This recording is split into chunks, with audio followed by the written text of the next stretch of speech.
Welcome to the Perspective Podcast. Josue here. We have Chase here as well. And welcome back to the conversation. This is part 3 of our great conversation that we've been having. We have the same cast. Myself, Chase. We will have George, David, and Nico joining us. And Chase, what do we have for the recap for them? Yeah, it'll be real good.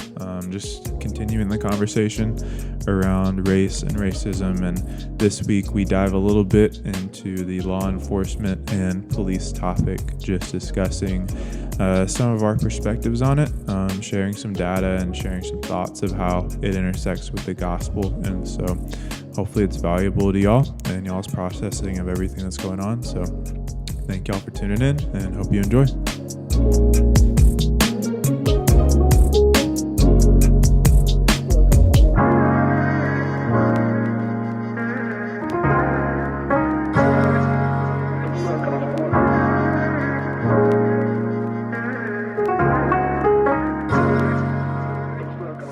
Okay, we're back with another episode. It's Josue here. We have David, we have George, Chase, and Nico. Just kind of continuing that conversation that we've been having. I'm gonna pass it off to Chase. He's gonna do a full recap, and then we'll be able to go from there. Yeah, so we'll do a quick recap of the second conversation that we had. So the most recent one, and that was just a wrap up of kind of the foundations of this conversation that we're wanting to have surrounding a lot of the cultural conversation that's going on with race, racism, police treatment, justice system, and everything like that. And so last conversation, we just quickly went over kind of the difference between the role of government and the role of church and societies. As well, we went into a little bit like the role of nonprofits in the society and the economy at large, and just some of the reasoning behind why we do have a philanthropic sector. Discussed the keys for Christians to be salt and light in the culture, the importance of generosity.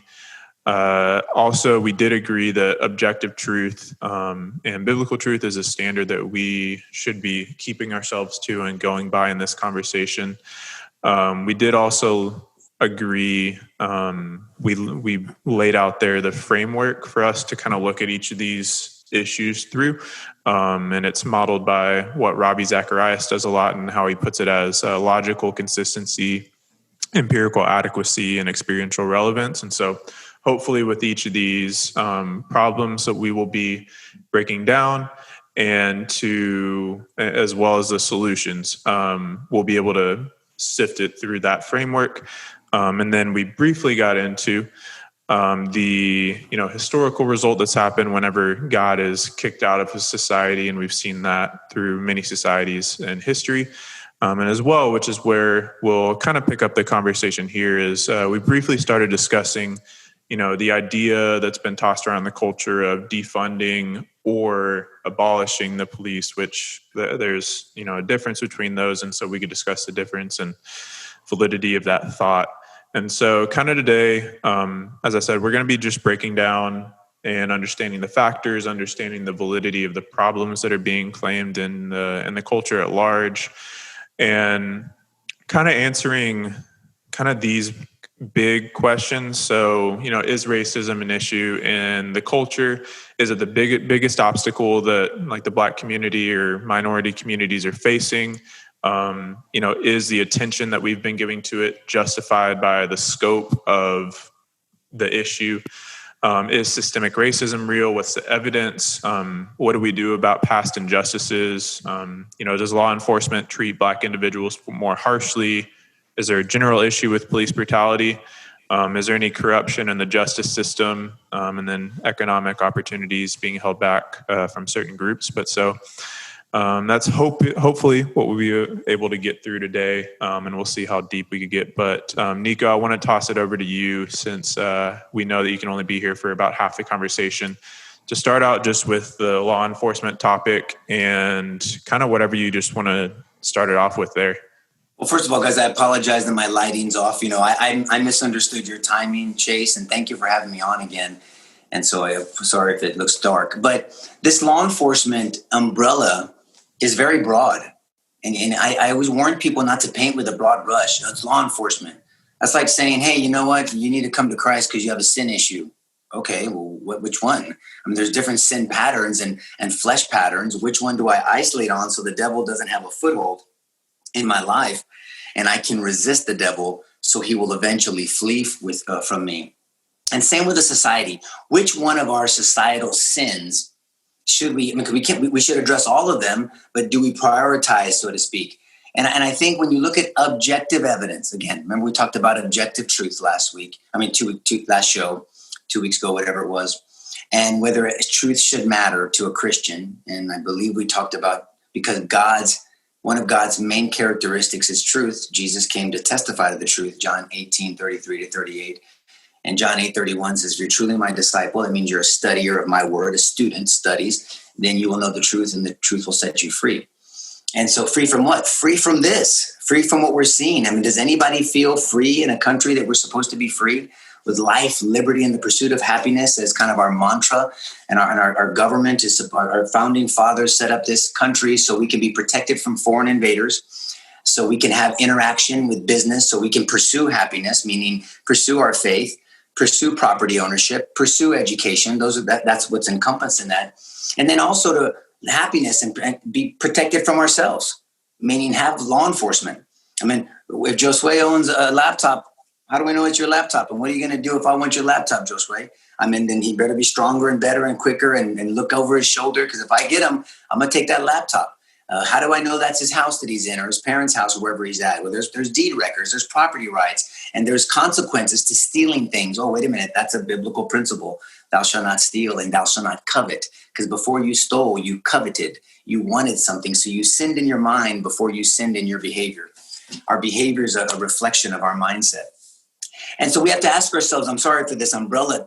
I want to bring context, if you don't mind, Chase. And so when you look at data, and I'm a data guy, remember when I was the district attorney in San Antonio, I literally, guys, made life and death decisions every week.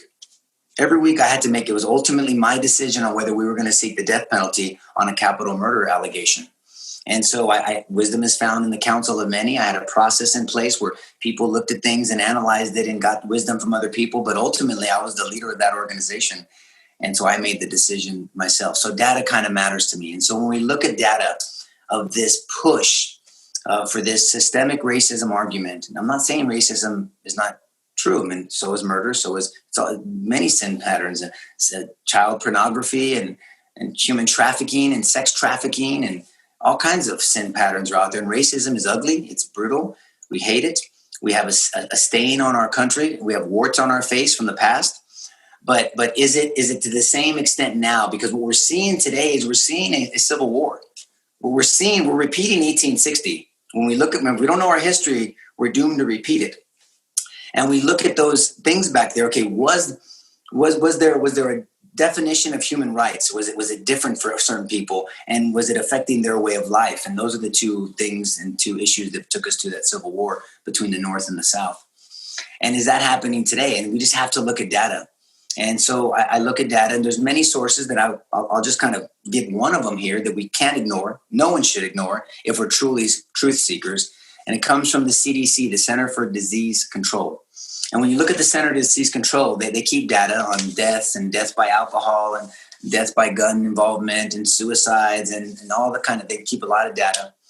And so from 1960s, because that's when the Civil Rights Act was implemented, to 2019, because 2020 is not done yet, police killings of Black individuals is down by 80%. Now, that's an objective fact. Now, if somebody wants to say the CDC is keeping their data wrong, that's fine. That's fair. If you're going to make that indictment, then back it up with evidence. That's all I ask for. But whatever the truth is, as Christians, we're just going to, whatever the truth is, we'll take it. We'll conform to it, and then we'll start championing the truth. That's what a Christian does. And so that's one thing that we have to look at. When we look at, and we go to the Washington Post, and we look at the National Vital Statistics Report before we get there. It's another organization. It's an agency that works inside of the CDC. Blacks are 8 times more likely to be a victim of homicide. That's concerning. Okay, but who are committing these homicides? And you go to the Washington Post, and they did their own internal studies that a lot of these agencies share. And someone wants to contradict this and say this is inaccurate, that's fine. I'm just telling you what's out there. That 88% of people that are Black that are killed by homicide are killed by other Blacks. Now that's statistics. Some people say it's 70 something. Other people say it's 84. I've seen different stats, but the Washington Post has it at 88%. So if these are true, and I'll put the big if there, if these are true, do we have an issue to this magnitude that we're dealing with? This type of strife that we know is not biblical. We know that this is not God's heart. We know that we should never champion something that's not accurate or truthful or biblical. I mean, those three things, I think, are good guidelines for followers of Jesus Christ. And so if this is true, then we have to ask ourselves, is there something deeper going on here? What do we do about it? How does the church respond to it? What do you do with data like this, assuming that this is accurate? And if it's off a little bit, okay. And if it's not, then okay, whatever it is, it is. And there's ways to confirm that. But then what do we do as a church? Are we adding to it or are we not? Are we trying to be the adult in the room, as I said last show? And what does that look like ultimately? And that's the question, because what to do today is not popular. If we stand with Christ, we know we're going to be attacked. In Matthew 10, Luke 9, Luke 12, Mark 8, Mark 13. I mean, get ready for it, guys. We're going to go for a ride. John 17. Remember, if they hated you, they hated me first. Jesus reminds us he's a leader and he led by example. And so the church, I don't believe that the church is setting the culture. I just don't. And I say that lovingly, but also with a heavy heart, I say that. I believe that the church as a whole, not every church, okay, I'm talking big C church, not any small individual church, is not setting the culture, they're reflecting the culture. And that's not what we're called to do. We're called to be salt and light, Matthew 5, we talked about. And then in Matthew 28, the Great Commission. Make disciples of all men, teaching them to obey all that Christ commanded. Are we doing that? It's going to be uncomfortable if we do. Are we prepared to be uncomfortable? Is it okay if we're uncomfortable? And everything that we're advocating, either intentionally, either explicitly or implicitly, because we could be advocating something wrong implicitly by our condoning something, or us not speaking up, or us not lovingly correct. Are we doing everything that we're supposed to do as agents for heaven in a foreign land? That's kind of my, and there's more stats. I didn't want to bore you with stats, and we can go into more. And I don't believe I've ever heard anyone say there's not racism. There is. As an American who comes from Mexican and Lebanese descent, that's how I identify myself, by the way. I'm a child of God first. I'm a husband. I'm a daddy. And I'm an American. I'm not a Mexican American. I'm not a Lebanese American. I'm an American of Lebanese and Mexican descent. That's the way I classify myself, because it matters. You know, it matters to me. And I think it matters to God first. But the first on that pecking order is I'm a child of God. And that is what governs everything that I do. And it governs the lenses that I look at this world. So I guess I'll just start there. And then, wherever you guys want to take the conversation and talk about it, ask, and let's dissect this, and let's iron sharpen iron and try to work this out with fear and trembling a little bit. Yeah, George, Josue, David, y'all can add anything y'all like. Yeah, I was, I guess, I think I had a conversation with, kind of going to what you were saying. So if we're looking at, for example, policing, right? But then we also look at the same, for example, Washington Post, and they have stats where they show that people of color, minorities, when it comes to policing, statistics tend to, for example, getting pulled over, right? Minorities are always higher, when it comes to getting pulled over versus their white counterpart, right? I don't know if this all has to do because of, the local communities that they live in, how policing is done, in these communities, or whatever that situation might be. But, looking through, I'll probably find that article somewhere here, so I can, give better, numbers. But just kind of looking through those, seeing they're more likely to get pulled over. I know we're not talking about the judicial system or anything like that, but we see the numbers that goes with that, and just different things like that. I'll find the article so I can, probably say my case a little bit better. So, no, just so what you're saying is it may be true. I'll use Mexican American, Mexican descent folks or brown folks as an example. I'm all tatted up, and so if the facts are that people of the Mexican descent or Hispanic descent get pulled over more, if that's true, I mean, do the actual traffic violations fit that? Now, look, there's profiling out there, brothers. This is a fact. I mean, it's part of policing, to be honest with you, depending on the area, depending on a nature. I will tell you, when I used to be involved in law enforcement, and remember, I was a defense attorney before I was a district attorney, and I'm a defense attorney again. So I police the police.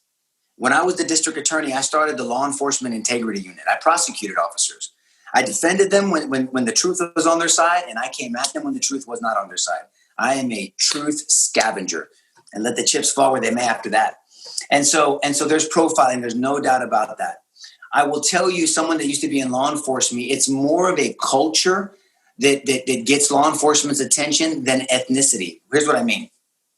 If a Mexicano comes into a room, David and Jordan, maybe you agree, and they look like, they're just all vato loco, like, hey, say what's up, and they're, tatted up in their neck, and I'm all tatted up, so I'm not saying that. I know great people that are tatted up everywhere, and they love Christ, and they have that mad dog look, and they have that, kind of that attitude, that no, I won't say in Spanish what it is, but don't screw with me attitude.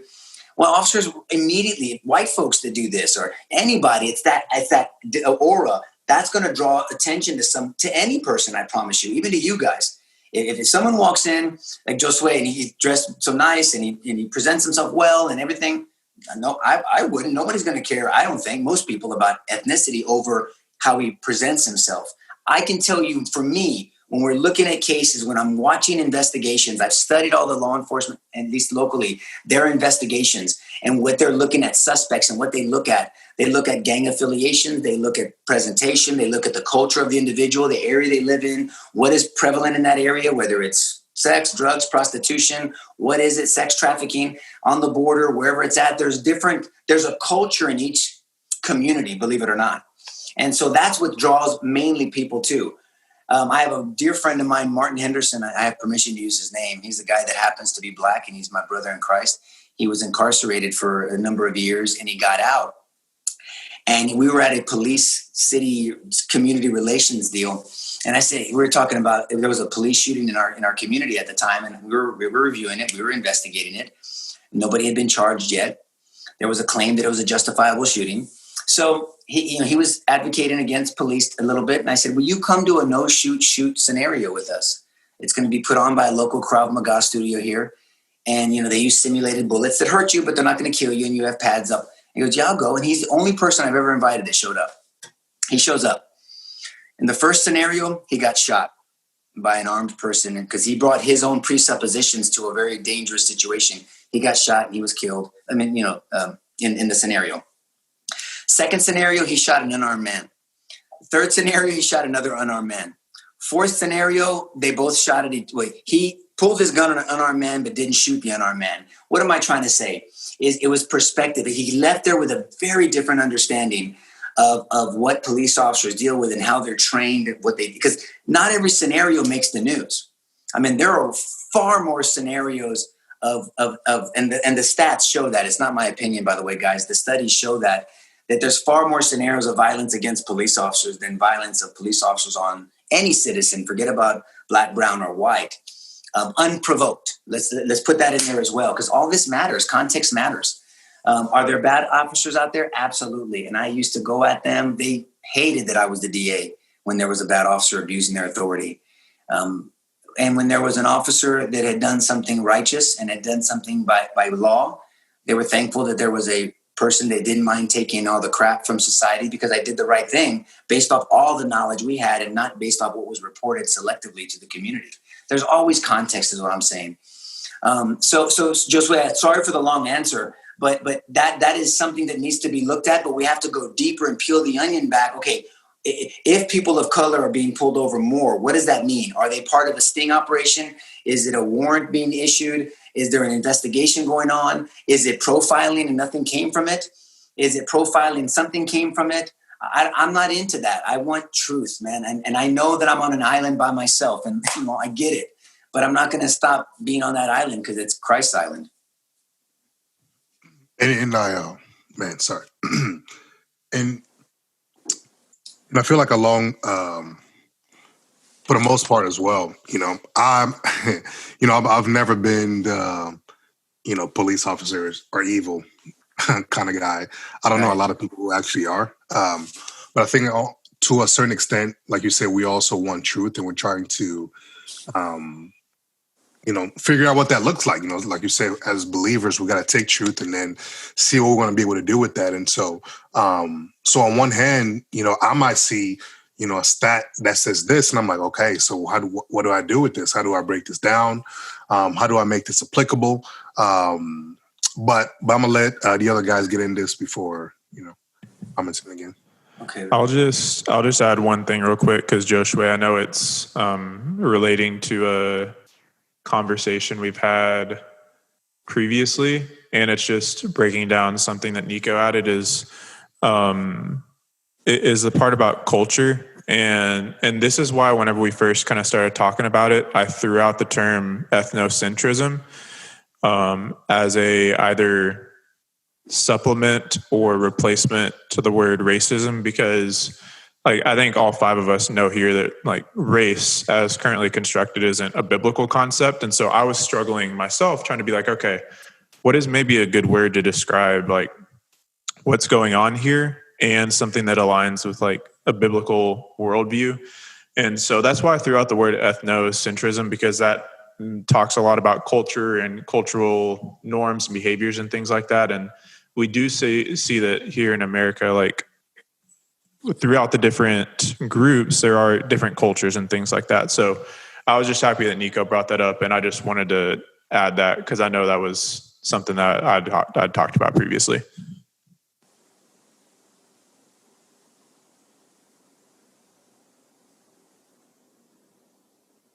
Anybody want to chime in? I mean, I'm brother.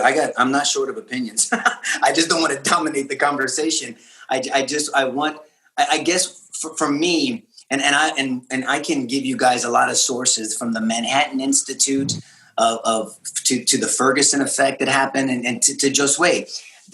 To your point, Ferguson really kind of brought all this to light. It seems like Black Lives Matter was formulated around that time. I hope everyone on this forum have looked up about Black Lives Matter. What are they trying to accomplish? What do they stand for? That matters. And then what are we seeing in the community? Because what you stand for and what you ultimately do might not match. I'm just like a Christian. I stand for Christ. I stand for biblical views. Yeah, but you're acting like an idiot over here. So you're not really doing it. You might stand for something. You're not actually living it out. And so I just encourage people to do a deeper dive into the stats and into the movement we're seeing. And what we're seeing in Seattle is so dangerous, guys. I could send you some videos earlier, Chase. I mean, law enforcement is leaving by the droves. The police chief quit. People are being baited. People that represent the movement, not the sentiment of Black Lives Matter, are just speaking ugly to law enforcement and to white people and to going into neighborhoods. And if the movement of Black Lives Matter, the movement, not the sentiment, is not for that, then they should say, hey, man, excuse my language, guys, but I'm going to use it. Don't bastardize our name. And that is not what we stand for. But you hear crickets. You don't hear anything from anybody correcting. I mean, if a Christian goes out there and advocates something that's not biblical, I don't give a crap who they are. I'm going to speak out on it because I'm called in Timothy to correct, rebuke, and encourage. And there's 3 different things to do because it depends on who you're dealing with. We're going to rebuke evil and deception. We're going to encourage someone who's trying to live, and we're going to correct someone who's a follower that maybe has slidden back, and we're going to correct lovingly. And so there's no rebuking, and that's not a Christianese.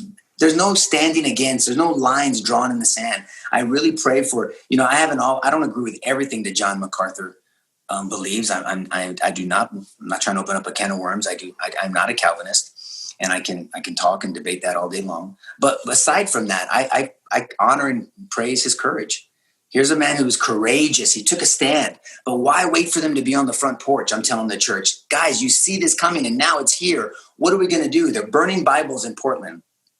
They're shutting down churches, but yet you can have 100-person protest. I mean, they're telling you can't worship. They're doing this. They're throwing God and kicking God out of everything that you can kick God out of. Eventually, God's is going to get kicked out of churches if we don't take a stand. And I don't understand that. I don't understand a church that has been castrated with fear. I don't understand a church that is more focused on being liked instead of being credible. I don't understand a church that doesn't stand for the whole gospel, not a portion of it. Because if you hold back a portion of the gospel and mishandle the word of truth, like 2 Timothy 2:15 tells us not to do, then it's a false gospel. I really believe that in all my spirit. And I think that we need to take a step back as a body of Christ, come together as one body in Christ. At the cross, it's all answered.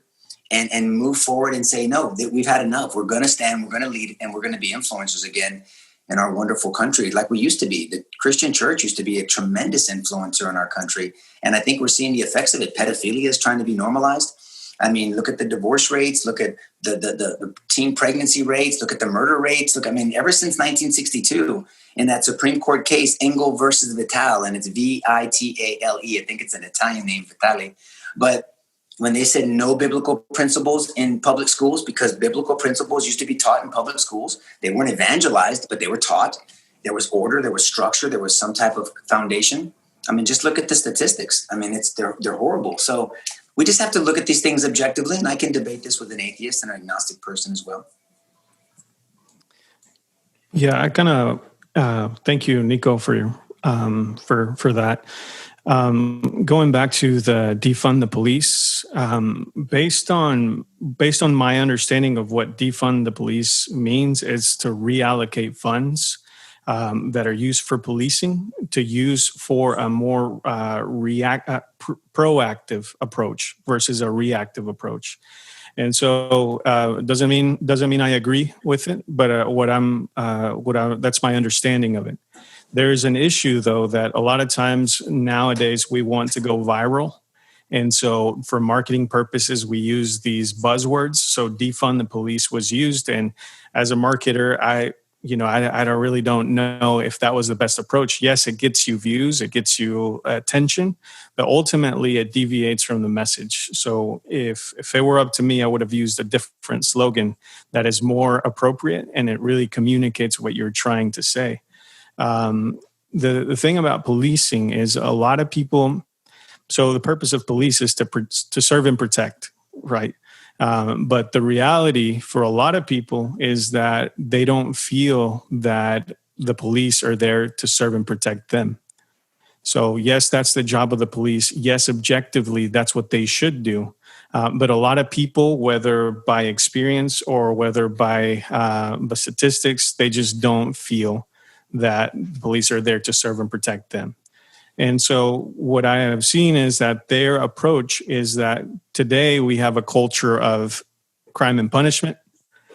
So there's a lot of punishment. There's a culture of, here in the United States, we have mass incarceration. We have the highest per capita incarceration rate in the entire world. And a lot of these prisons are private prisons too. And maybe we can talk about that too. Private prisons where people are making money if there are people inside these prisons. So all that to say is that I feel like I want to understand where people are coming from when they're talking about defunding the police. And so just a stat, in LA, the police department, their budget is $1.8 billion. And so what defunding the police has done is that they took 150 million of those dollars out of the 1.8 billion, and they moved that to mental health or to more proactive approaches rather than reactive approaches. So, so I guess here I'm kind of laying on this foundation to say, is what we're doing currently working? And if it's not working, then what are some solutions that we can present? So this is one solution that one particular people group has chosen, one particular group has chosen to take. But if that's not going to work either, then what solution do we offer if the current system is not working? And so I'll kind of stop there to kind of just throw that question at you. Is the current system working? If it's not working, what's the solution? And you gave me a lot there, David. Now, and you know what I'm going to say, and I hope you've gotten to know my heart in the times that we've been on the shows together. Those are all wonderful sound bites, but I want substance. So when the argument of reallocation versus defunding, it's defunding. Right? We just want your AR-15s and your high capacity long rifles. They're coming after the guns. I mean, this is not, it's not an accident. I mean, this is very much intentional, and it's true because we've seen it in other countries. We understand that agenda. But when you talk about reallocating, it's a wonderful thought. But then, okay, why? The reason why they have a $1.3 billion budget, have you seen LA? They have feces in front of buildings. You have homeless people everywhere. People, there's heroin needles on the ground. Mm-hmm. It is atrocious. It's and Austin's not far behind. And they just defunded. They just reallocated 100 and whatever they did, millions of dollars, and it's a big success. I fear for our friends and our family members and our loved ones, and even the people that don't love us back in Austin. Austin's in real trouble, guys. I'm not disagreeing with you there. My question will be, like, I don't disagree that police should be funded. In fact, I think we need more training for police officers. We need to pay them more so that they are more qualified. I believe that wholeheartedly. But now this issue of the homeless on the street, is that a policing issue or is that a mental health issue? Well, so who are you going to? That's kind of the question. Yeah, who are you going to call if somebody's in front of your door right now? Sounds like right now there's 4 homeless people in front of your house and they put a tent in your front yard. Who are you going to call? Yeah. No, I would definitely. The police. And now here we have mental health units in Bexar County. And when I was the DA, I worked with those. But those mental health units are law enforcement that are trained in mental health. Remember, we're talking about reactionary now. So these people are already on my front porch, so that is a reaction. When I call the police, that's the reaction. What would you do? I guess is what I'm proactively asking. I would do what I did: start a church for the homeless. And I feel like that's me though. That's not every Christian. I got it. Brother. I want to start a church where I'm feeding the homeless and where I'm caring for their needs, where I'm taking them to different places. So I'm not saying that I disagree with you from a reactionary approach, but I don't believe that that's the immediate solution for the long term. And again, I don't believe that we should stop training police. I think we should hire police and pay them better, require degrees from them. And degrees won't do it for us. It doesn't matter. That's all window dressing. I don't need degrees. We need a moral compass. We need good training to make good decisions. I know people with all the letters behind their names and they're dumb as a box of rocks and they have no wisdom. Solomon prayed for wisdom for a reason. Wisdom is knowledge, which is the education, plus understanding. That's a different aspect to it. It gives us wisdom. Can we apply practically this knowledge we have? And so we have to ask ourselves, and the church is the answer, by the way. But in a secular world, they don't want to hear that. Trust me. When I say I was on an island by myself, I was on an island by myself. But see, once you go to prison, they don't mind you knowing Jesus in prison. Not Jesus, Jesus. And when you come out on these reintegration programs, Jesus, Jesus, Jesus. Why not talk about Jesus before all this stuff happens? And so we have to look at, there's a moral bankruptcy issue in our society. Every speech I talked about, you guys can put as many programs together as you want. We have so many programs, we don't even know what to do with it. We can fund as many programs as you want to fund. It doesn't matter if we don't change the heart. If we don't change the way people think and the way they look and value society and hold things sacred, oh, that's a Christian word. Sorry, well, value something. If we don't value things the right way biblically, there's nothing going to fix this. I promise that we'll be Canaanites again. We'll be like the Incas and I'm eating our own. It's going to be horrible. And I'm not doom and glooming it, guys. I'm just telling you, it's not that great out there. We have to understand what we're dealing with out there. We're dealing with a moral bankruptcy issue. We're dealing with a society, guys, that is literally trying to normalize pedophilia. Literally trying to normalize pedophilia. We're dealing with a society because I called out our mayor for you. I mean, I cuss. I mean, I use slang words. I'm not doing it here because this is not the proper forum for it. But I don't use the Lord's name in vain. You want to get sideways with me, use GD. And our mayor used GD in a speech to protesters. I called his ass out. I called him out. And I had Christians say, oh, come on, Nico, you use some strong language on your podcast. So now we're bringing GD down to the level of slang words in English. I mean, we're redefining things. So I guess what I'm saying, David, is your answer is the answer. But it's not the immediate answer because it's going to take a long time to change people's perspectives and for the church to gird up get ready to toil it out and to fight with the society spiritually, emotionally, take stands, get hearts and minds, persuade them to follow a biblical worldview. But until that, what do? We need order in our society. All you have to do is we have the experiment in front of us. Look at every city that does not support law enforcement. I'm not talking about no matter what they do. This is the problem. We throw the baby out with the bathwater. If you support law enforcement, then you're trying to help them get away with things. No, I went after law enforcement. I do it now. I go at them. They have to be right. They have to do things the right way. But we need order. God's a God of order. We know that. And so look at every city that does not support law enforcement. Just look at that, and the cities that are defunding. And that'll kind of give you a little bit of a little taste of where we're going. So I'll add a couple things. One, we missed a really good opportunity to be like, who are you going to call? Ghostbusters. Definitely missed that. but yeah, David, I think, and maybe I'll say this, and then you can add, and then we could toss it over to George. I think with what you're exactly saying with the training and paying more and everything like that is definitely right. I think that, again, I don't know their budgets, but just in my mind, I feel like that would automatically make their budgets more than less. And so categorically right there, like the defunding idea, like isn't just right there, I don't think would necessarily be something that's good. And I don't know our government's budgets like the back of my hand and things like that. So I don't know if there's anything else that could be funds could be allocated away from to do this work of proactive work, of mental health, of homelessness work, of economic empowerment, whatever words we want to use.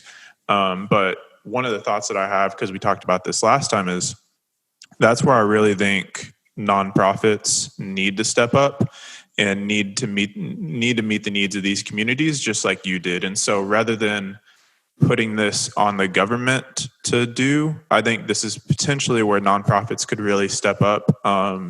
And we as a community can place that good pressure on them to be like, hey guys, this is a need. We need someone to meet this, and we're going to give generously if someone will.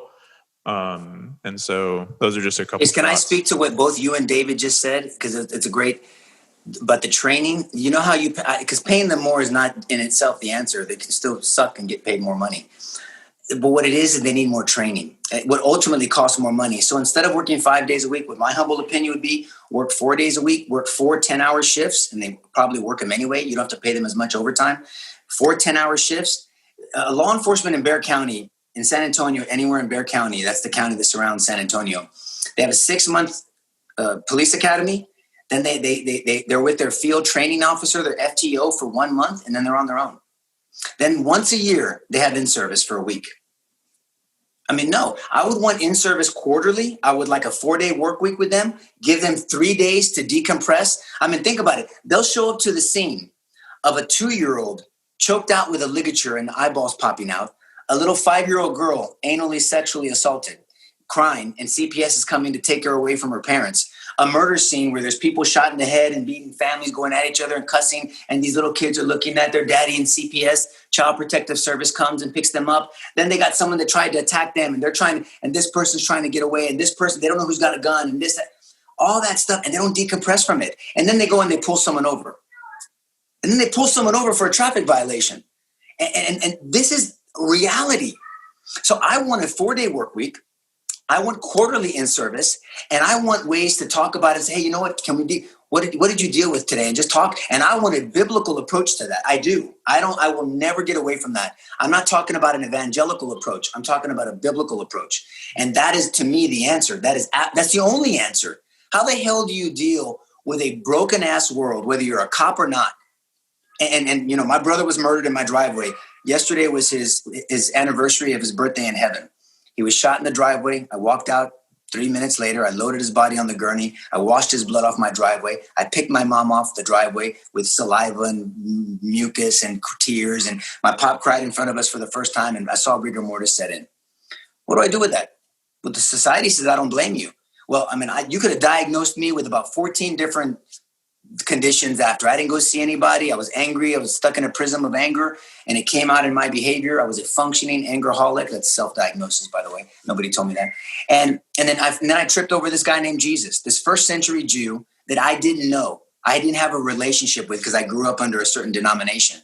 And I didn't understand what he meant, how to do this thing called life. And when I started studying and really understanding his word and his life and the historical Jesus, it transformed me. When I studied the most famous murder scene in the history of mankind, the execution of Yeshua from Nazareth, Jesus Christ of Nazareth, it transformed me. Everything's at the cross. I'm passionate about this because it's the only answer. Unless we're going to start talking about the only answer, none of these BS solutions they're just all Band-Aids. I'm telling you, I've seen the transformation, guys. I've seen the person on paper that you would say, there's no way this crazy SOB is going to change. This person's worthless. Society doesn't need them.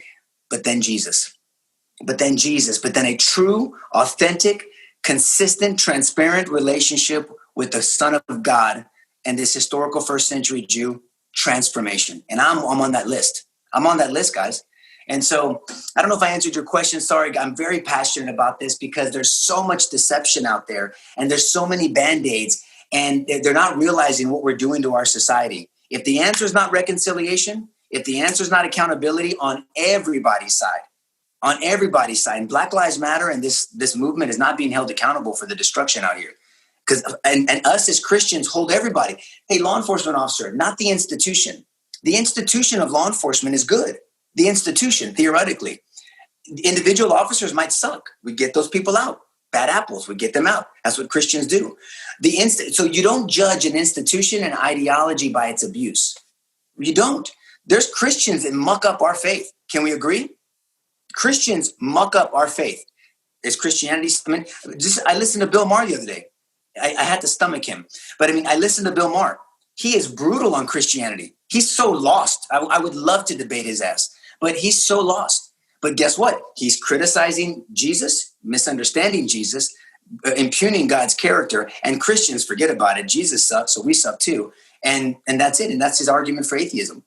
So sorry for the long answer, guys. And I don't even know if I answered anybody's question, but hopefully it made a little bit of sense.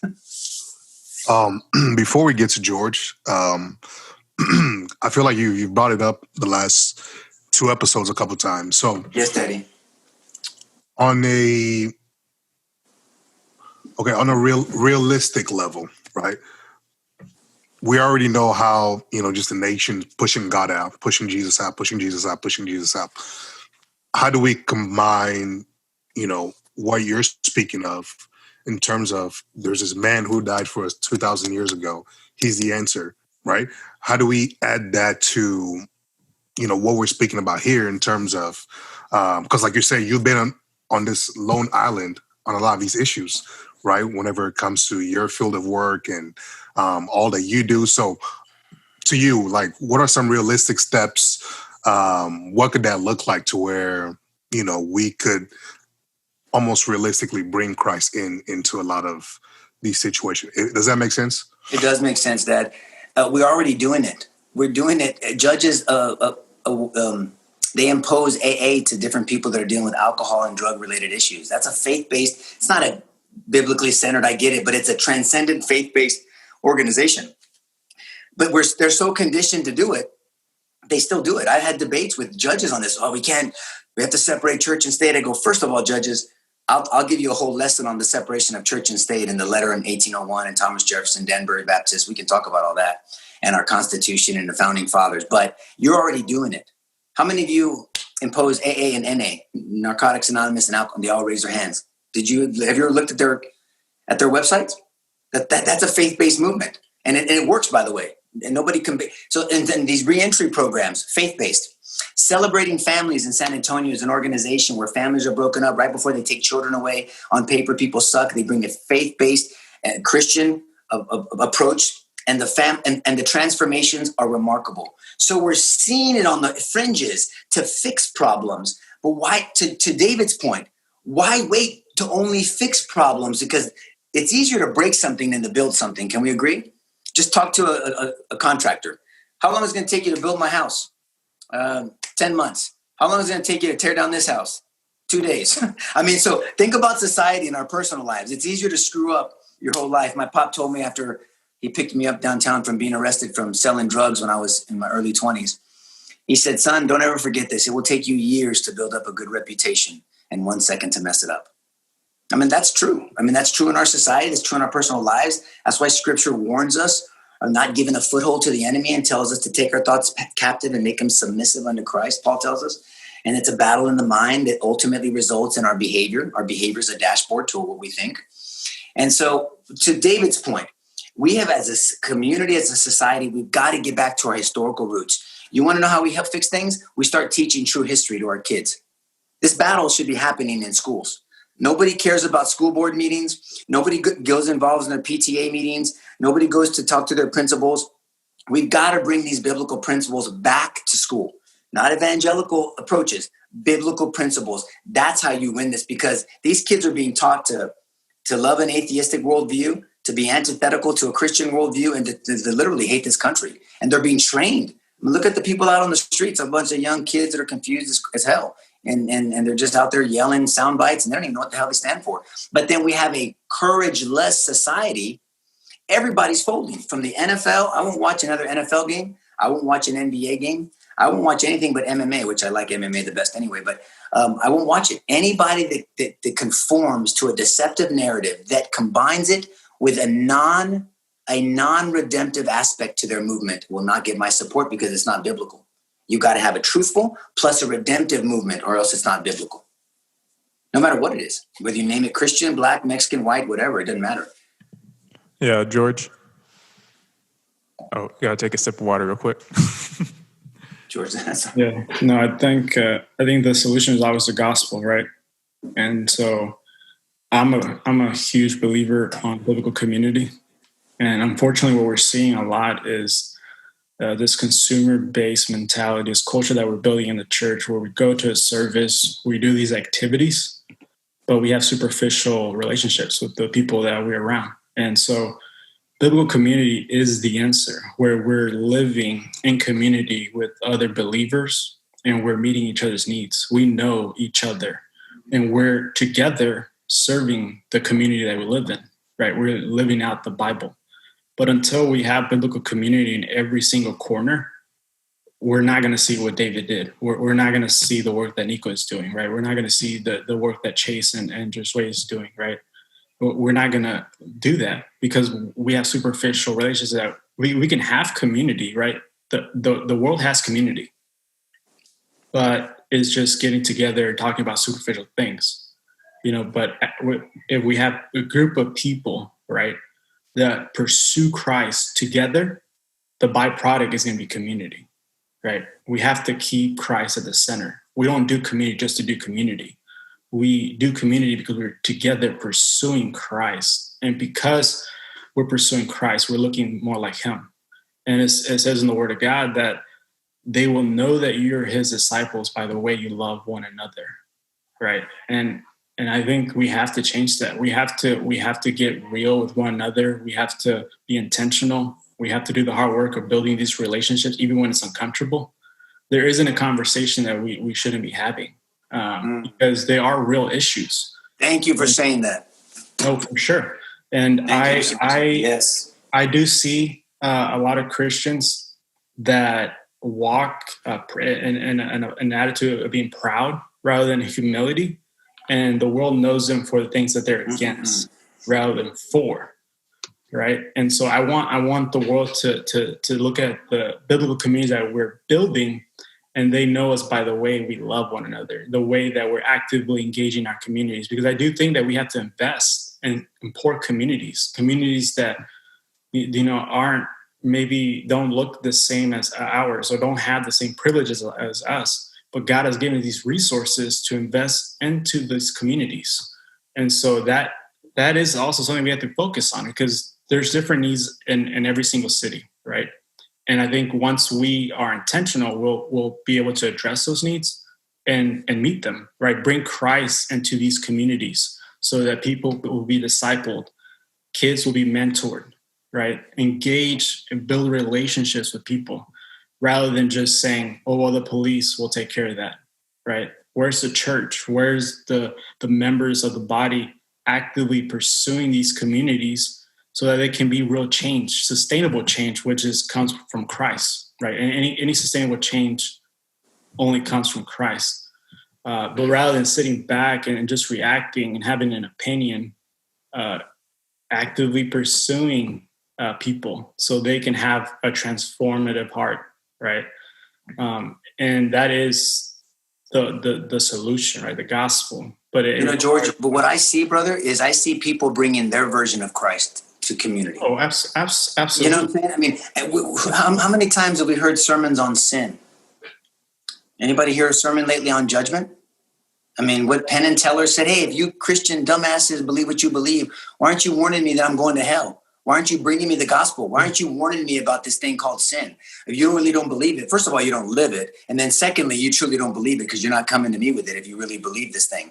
I mean, how many times have we learned about systematic theology? Nobody even knows what that means. Systematic theology, right? And I won't go into a discussion about that right now. What are we supposed to believe and teach as followers of Jesus Christ? And what does that look like?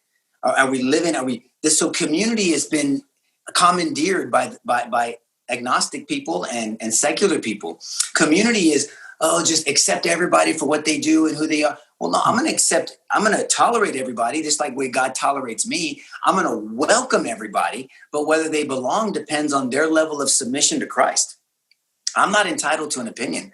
I'm so persuaded by the evidence of the Bible, guys, that I know as sure as I'm watching you guys, I'm going to stand before Jesus, man. I believe that, guys. I believe that. This is not theory to me. This is not, I'll get to it later. Man, what you've seen in my life, I'm not promised the end of this day.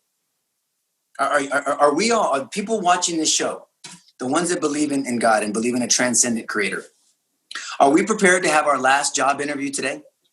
And the most important one, what's going to be on your resume? And I'm not talking about checking off the boxes. I'm talking about a commitment, an all-in commitment to the Savior of the world that's going to be on our resume. And it's not about the guy on the cross on the left didn't have a chance to do crap. He just said, remember me. It was a Romans 10:9. He believed in his heart. He professed with his mouth that Jesus was being, executed for the wrong reason because he was the Savior. He wasn't heretical. And then Jesus said, I'll see you later. I mean, but are we prepared for that? Because I don't know when it's going to be. I pray that it's not for another 40, 45 years, but I don't know. And so we don't bring that sense of urgency, George, to your point, and that we don't make Christ the center, but truly make Christ the center. I mean, I spoke to a friend of mine just this week who engages in the lifestyle of homosexuality. And he goes to a church that accepts the lifestyle of homosexuality, a Christian church. And I just loved on him. I mentored him. I gave him encouragement biblically. I did not compromise the truth. I go, but your behavior is not who you are. You're not a gay man. You're an image bearer. You have the imago Dei in you. You're an image bearer that chooses to live out this flesh pattern like I did before I was married, or I have other flesh patterns that I'm working on still because we're all still working. And that's it. And then we just need to nurture people along, but I'm going to pray with them. I'm going to accept them. I hope. In my church, I want gay people. I want adulterers. I want fornicators. I want current strippers. I want past strippers. I want past murderers. I want past drug dealers. I want whatever, right? Everybody's there. And I want them to know the real Jesus that was like honey to bees. And people flocked to him because he was raw, real, and he gave them the truth. I mean, that's it. I'm just persuaded by it, man. No, I agree with you. And just to be clear, and those who know me, I'm very careful in judging the world because I want to persuade them, right? And I want them to come to church and know the goodness of our God. But if you know me, I'm also, the opposite when it comes to the church. I'm challenging everyone, right? Because we have to hold each other not to our opinion or our advice, but what does the Word of God say about these things? How do we navigate life? How do we walk in purity? How do we allocate our resources? How are we doing and reading the Word daily, right? And pursuing each other and engaging those in need, right? Are we showing favoritism? Is there prejudice in our heart? Are we letting the Word of God rule our heart? And is that being the lenses, like you said earlier, determine how we treat those around us? And so I think we have to challenge one another. And I don't see a lot of challenging, right? Because we just want to get along, and when everything's getting uncomfortable, conflict isn't bad. I truly believe that conflict can make stronger relationships if it's dealt with a biblical perspective. Yep. Right. And I would argue, I know there's some like couples that we know, and they never talk about their conflict. And, for me, that's a red flag, because if you don't have conflict when you're dating, just wait until you get married. Right. But those who deal with conflict when they're dating are probably going to have long-lasting relationships long-term, because they are stronger, because they put Christ in the center. Conflict is all around us. But what we're seeing, our world doesn't know how to deal with conflict. But if they put God in the equation, we would honor him with our decisions, the way we deal with conflict, and it would make us stronger. Amen, brother. Because we can talk theoretically and biblically about things, but then it's got to play out. What does it look like? I always tell people, I think I said this on the last show, and hopefully people have meditated on this and prayed on this. Why are you a Christian? And what does that mean? I mean, just let that settle into your spirit. Why are you a Christian? If someone said, oh, you're a Christian? First of all, if people admit that they are, like there's a bunch of closet Christians out there. Oh, you're a Christian? Why are you a Christian? What would you say if you're in the elevator and someone said, why are you a Christian? And not specifically you guys, but all of us have to answer this question and then saying, okay, then what does that mean? What does that mean to be a Christian? Fred, Susie, Q, Nico, whatever, Chase. What does that mean to be a Christian? What would we say about that? And then thirdly, are you living it out? The best you can, not perfect, but are you trying to get better? Looking at Christ as your example in the mirror as of yesterday to see like, God, I sucked yesterday and I suck a little bit less today. But I'm looking at Christ as my example, and I want to do a little bit better tomorrow. That compound interest, spiritual compound interest. Just like in your 401k, in your spiritual 401k, I'm like getting better. I'm working this out with fear and trembling, Paul says. Romans 7, why do I do what I don't want to do, and I do what I'm not supposed to do, and I don't do what I should do. I mean, it sounds like an Abbott and Costello. You guys are too young to know what that skit is. But skit is a comedy skit. And it sounds weird to read, but it's true. I love the truthfulness and the rawness of God's word. I love it. He knows exactly what we deal with. Jesus came down and modeled it for us. The disciples were a bunch of broken ass guys that you wouldn't have chosen for anything, but Jesus transformed them, because at some point, and it wasn't right away, they did a total all-in submission and they died for the gospel. Now we're called to carry our cross. That means die to ourselves. That was an execution means back then. What are we dying to? Are we dying to ourselves and our flesh and our needs and our wants and our selfishness and all the Galatians 5:8-19, the sins of the flesh that leads us to Galatians 5:22, the fruit of the Spirit, and those 9 characteristics that we only get from communing with the Holy Spirit? I mean, it's just it's a real assessment. I mean, this is real. This is not theory to me. And so I don't think the church trains people up in that rawness of our faith, guys. I really don't. How real it is, which is why I'm drawn to just being so authentic. Why we do the podcast the way we do. Why I'm drawn to prison ministry and people that are at risk. I can't stand labeling people that, but society does, because we're all at risk. All of us are at risk, right? So I'm with you, George. I mean, we just have to have Christ, a very raw and authentic and true, responsible handling of the word of truth, and not be embarrassed of it, because there's nothing to be embarrassed about standing with Jesus. There's definitely a lack of discipleship and community, right? And so I think we can't expect the world to change if we don't get our act together. So that's one. Going back to the police reform, the conversation that he was having, there's 3 things that Ben Shapiro had mentioned as solutions. So I just wanted to throw those out. Okay, I didn't hear it. So yeah, please tell me. I'll give my opinion. Qualified immunity. Getting rid of qualified immunity, and then police union contracts just being redone, and then a national registry, having a national registry where bad cops can move around city to city, right? And so these 3 things I think would, I guess, add accountability, right? Because there is bad cops, right? I think Josue asked that last time, Dad, about the qualified immunity. That's for civil cases. That's not for, you don't get qualified immunity when it comes to criminal prosecutions. If we didn't have qualified immunity, cops wouldn't do anything. If there's not qualified immunity where the city or the county takes on their representation and defends them for doing something, well, then I can't be sued privately. I don't have enough money. I can't hire an attorney. Forget it. Just screw it. Let it happen. I'll be more of a journalist and I'll just keep track of what's happening. I'm not going to get involved. So I think Ben Shapiro, unless I misunderstand what he means by that, I didn't hear that. I'd love to talk to him about it. I know he's a lawyer, but he's not a He doesn't have experience in the criminal world of the justice system. So I disagree with him on qualified immunity. I think if we can look at it and see what that means, because you can still get qualified immunity civilly, but still get prosecuted criminally. So that the registry, as long as we have a good way to figure out why someone gets on a registry. What if I called you, George, and said, hey, George, you're on the no-fly zone list. Why? Can't tell you. Law doesn't say I have to tell you. But wait a minute. How do I appeal it? Can't appeal it. There's no due process on this. This is for the good of the country. You can't fly. Okay. That sucks, right? I mean, so I use that as an example because that's something that we're all dealing with right now. If you get on the no-fly list, you're on the no-fly list right now. And I have to, there's not really an appellate process that I know of. And I'm okay learning if there was. But so on a national registry, I think it's a great idea. But I think that if a law enforcement calls another law enforcement, they should have the right to report bad behavior. That I agree with. I don't think that needs to be on a national registry per se. I want to know how someone gets on this list. We have a Brady list in Bexar County, meaning that someone has done something that you have to turn over to the defense, which I'm very in support of. I want to know everything. If they have a bad cop or a suspect, a suspicious police officer that's not acting appropriately and ethically and morally, I want to know about it. But I would be in favor of more of sharing information about write-ups about a police officer, why they got fired, which goes to the union contract issue, right? The unions are used to be very powerful, and if they were more ethical, they wouldn't have to worry about jockeying for power, right? People need to be protected, including law enforcement. But I mean, the union here, SAPD union, the guy, I won't say his name, even though I'm tempted to, because I think he's a coward. And I'll say it to his face, but I won't do it. I won't let my flesh win. But we have a crappy union leader here, and he's stepping down. It couldn't have happened soon enough.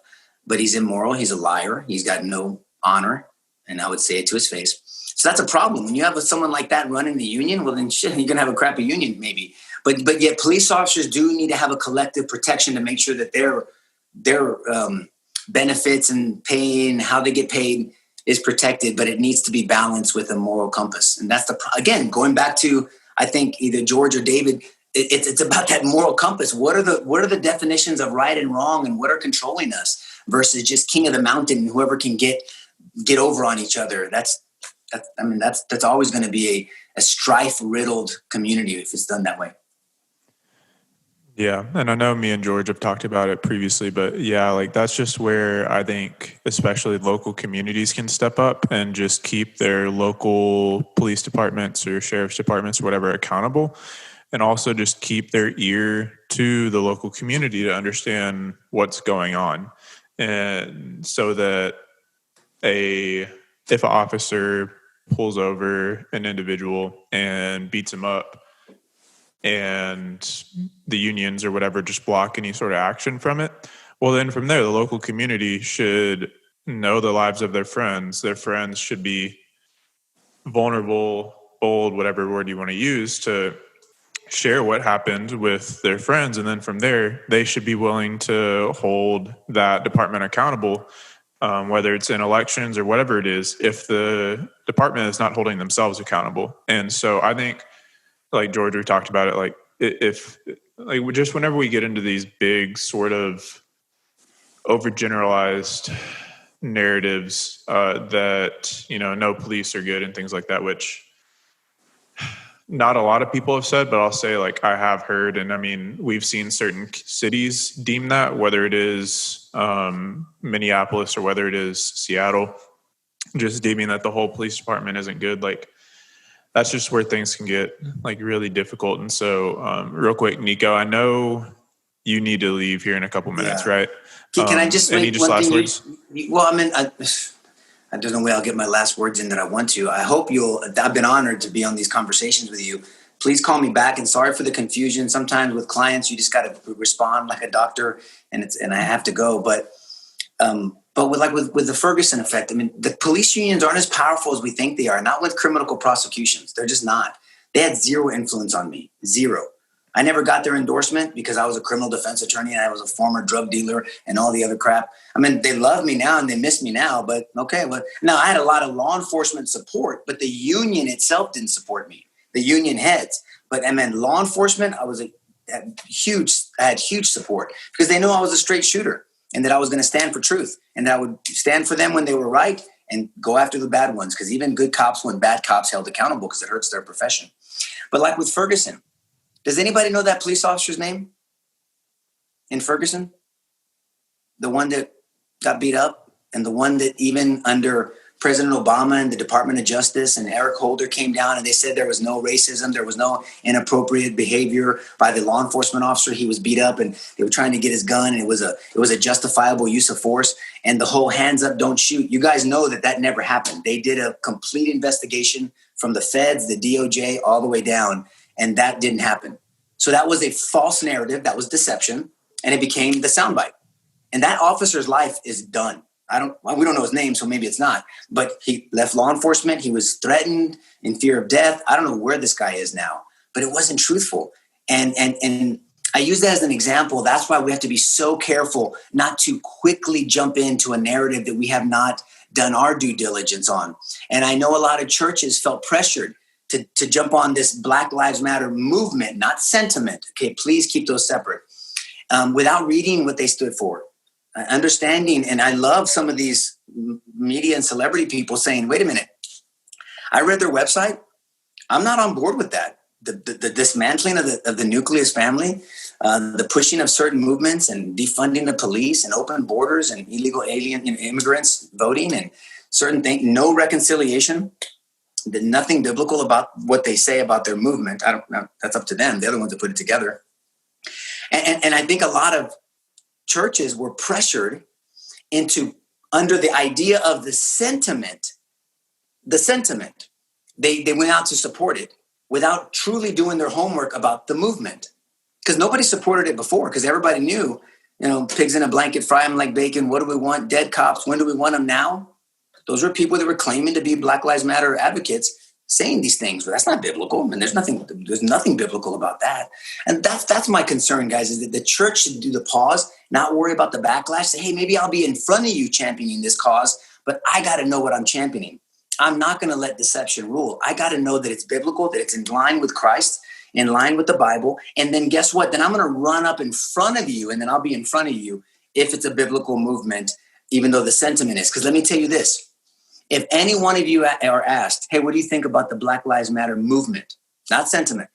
And you said, well, there's some things I don't agree with, but I will tell you about the sentiment because of my faith. All lives matter. You're a racist. Josue, if you say that, if you say all lives matter, they'll call you a racist.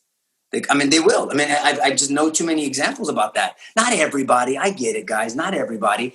That's not good. I mean, that doesn't make sense to me. Because God loves diversity because he created it. He loves the Mexican descent of me. He loves the Lebanese descent of me. He didn't screw up when he made Chase. Chase, I'm assuming you're a white guy. You look white. He didn't screw up when he made white people. He didn't screw up when he made Asian people and all the different flavors of brown people and black people and things. He didn't screw up. It's like his rose garden. He celebrates it. But like in Ephesians 2 says, that wall of division is broken down. And at the cross, we're all one in Christ. In Christ. We celebrate our diversity, but our identity is in Christ. And there's reconciliation at the cross. There's forgiveness for our past sins. There's a renewal. There's redemption. There's a new beginning. And there's a renewed mind, Romans 12:2, at the cross. That's my final words, I guess, guys. I actually want to ask you a quick question. Yes, brother. Because it had to do with the data that we were speaking about earlier. Yes, sir. So, there's been instances where, something has happened, for example, and then, the police will write up their report, but it ends up actually not being what happened, whenever videos come out, right? So in those instances, when we're supposed to be people of data and truth, and you have some of these cops, not all of them, some of these cops that record things incorrectly, like what are we supposed to do about that? We hold them accountable. Hold them accountable. Falsifying a police report is a big deal. Could be official oppression. I did it all the time. We had body cams now. I was a huge advocate of body cams. Keeps everybody safe. It protects the citizen and the law. I've used body cams to exonerate police officers, and I've used body cams to prosecute police officers. it cuts both ways, right? The body cam doesn't care and is not biased. The truth is the truth. And if a picture speaks 1,000 words, a video speaks even more in context, right? And so I didn't mean to cut you off, Josue, but there's remedies for that. You just have to have the right people in office that will use the discretion they have appropriately. Now, honest mistakes, red shoes versus blue shoes, I mean, that's different. But I mean, when you're talking about discrepancies that would change the outcome of a case and falsely accuse somebody or unjustly exonerate them, they're going to be held accountable under someone that has a moral compass that's biblical. So there's remedies. It's whether people want to implement them is a different story. No, that was a great answer. Thank you. I'm coming. Okay. Yeah, that sounds great. Nico, thank you so much for your time. Thank you, Nico. We know you got to get guys. running. I hope you'll have me on again, brother. I will talk about anything you guys want to. I love these discussions. You guys honor me by letting an old man come on and share a little bit of knowledge that I've had or experiences. And please, as often as you want, just give me a heads up, and I'll be more diligent about talking to you, Chase, on the timing. And I'll have better lighting and better timing, and I probably won't have to leave next time. Okay. Good, brother. No, that sounds great. God bless you guys. Yeah. Thank you so much. Yeah. Awesome. So David, it's been a minute since you were able to talk, so I'll let you share any thoughts that are in your mind. And then I have some research as well that I'd like to share that we can go from there. Well, again, coming back to the defund the police question, the reason why I believe that a lot of people are behind that movement of reallocating funds of the police is, again, going back to what I said earlier, is that the police are there to serve and protect, but there are a lot of people that don't feel that the police are there to serve and protect them. And so just to kind of point out some stats, this is from May 28, 2020, so like 3 months ago. The Washington Post put this out that roughly half of all the fatalities by police are white, but Black Americans are fatally shot at a disproportionate rate compared to the representation in the U.S. population. So for every 100 people, 30 Blacks are shot by the police, 22 Hispanics, and 12 white, and 4 other. And so that is just one stat. Also comparing marijuana usage rates and criminality, Black Americans are 3.64 times more likely to be arrested for marijuana possession. Here's another one. Black men are roughly 5 times more likely to be imprisoned than their white counterparts. And this is coming from the 2018 Bureau of Justice statistics. Yeah. And so having said all that, obviously there's a problem, right? And so we have what is called an implicit bias. That's what I've heard it called, is that we all believe that, well, there's a reason for that. Well, maybe African Americans are more violent, maybe Hispanics are more violent, or maybe the fact that they're poor makes them more violent, so there's an implicit bias in us that justifies those statistics. But if you look at it objectively, these are statistics that have happened for a number of years where African American men, Hispanic men are more likely to be imprisoned for the same crime. And so what that tells me is that there's a problem with the criminal justice system, and so there's ways that we can try to solve this and address this. And being objective, we have to realize that these stats are indicative of a problem. Definitely agree with all the data that you pointed out, because on average it's anywhere from, there's around 1,000 deaths that caused by police a year, 1,000 to 1,100 over the past 10 years. And on average 25 to 30% of those are Black individuals, and I think around 15% Hispanic, and then 63% white, and then whatever other percentage other. And so one of the things that we need to understand through interpreting this data is making sure that especially whenever we're talking about gaps, is that we're comparing things, if we need to compare them correctly, or to the correct sample size or population. So one of the things, like with me, that I say with this is, that not all members of the country do interact with police at equal rates. And so one of the things, for example, is if you compare the number of Black individuals that either die at the hands of police or are not treated badly, because that's something else for another study that I'll share with y'all. But just as far as the murders go, if you compare that to the actual crime rate by those groups, then it is something that I believe the number is anywhere from 48 to 50% of either crime or violent crime, I can't remember, is done by Black individuals. And so if you compare the murder rates with the crime population, which is what would be mirrored as closely to the communities that engage with the police, we will see that those level out, if not have it be more likely that the police actually shoot a white individual, or I think Hispanic as well.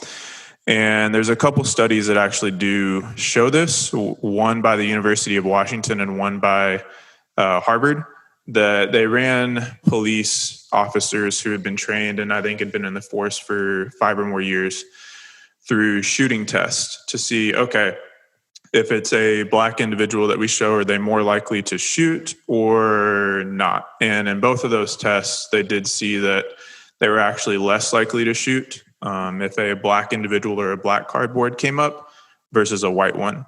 And so I think from there, it at least leaves the door open to see, hey, we don't know as far as the murders go if it's something that this disproportionate amount, or this gap that is often said, is racism, or if we break it down further, like, okay, what are some other potential causes this could be? And I think we need to be able to potentially talk about behavior in these cases, of which, from what I've seen, I don't think the culture really wants to do. And so, for example, is it something where one of the factors could be bad police training, of which, like we've talked about previously. One could be incompetence by the police officer. One could be that they are racist. Another one could be that the suspects are resisting arrest more if they're Black individuals than white individuals. And I don't think there's been any studies in looking into that, because academia is so, we can't really talk about behavior. But one of the links that comes to my mind is this whole idea that's been brought up of essentially the second talk in Black families. Because, one is like birds and the bees, but then another one is, hey, if you get around a police officer, they don't have your best interest in mind. And so from there, you need to be tending to really careful things like that, which I don't know about y'all, but for me and my family, whenever I got the keys to my car, I was blessed to where my dad was able to buy me my first car. He told me, hey, if a cop pulls you over, you need to be freaking respectful, just like any Texan would. And do not talk back, nothing like that. And what I see that has been said numerous times from Black individuals whenever they're talking about this conversation, whenever they're young, is that the parents also add hey, they will kill you no matter what. And we've seen LeBron also post they're killing us in the street and things like that, which with what I see with again, I don't want to, this is where it gets really difficult when just talking about data and also actual people being behind this. But with 250 people, Black individuals being killed, 250, 270 on average being killed by the police every year, I don't see that lining up with this narrative that the police are just out to kill Black individuals and they're murdered on the street. And especially whenever we compare that to the amount that are killed by homicide every year, that moral But I feel like consistency, those are should be apples there. and oranges. You know, that those are apples and oranges. So how would you say that? I believe it's just like a straw man argument. It's like a new argument that has nothing to do with policing, right? It's homicide versus policing. You're talking about criminals on one side, and then you're talking about police on the other side. So I'm not talking about the actual crime. I'm just specifically talking about the response whenever it comes up with those issues with the people who are talking about these issues, and that moral consistency not being there to where an individual being killed by, say, a gang member doesn't evoke that same emotional response nor community action as whenever it is by a police officer. And there may be a reason for that. Like, Well, it may a be reason. There is a reason for that.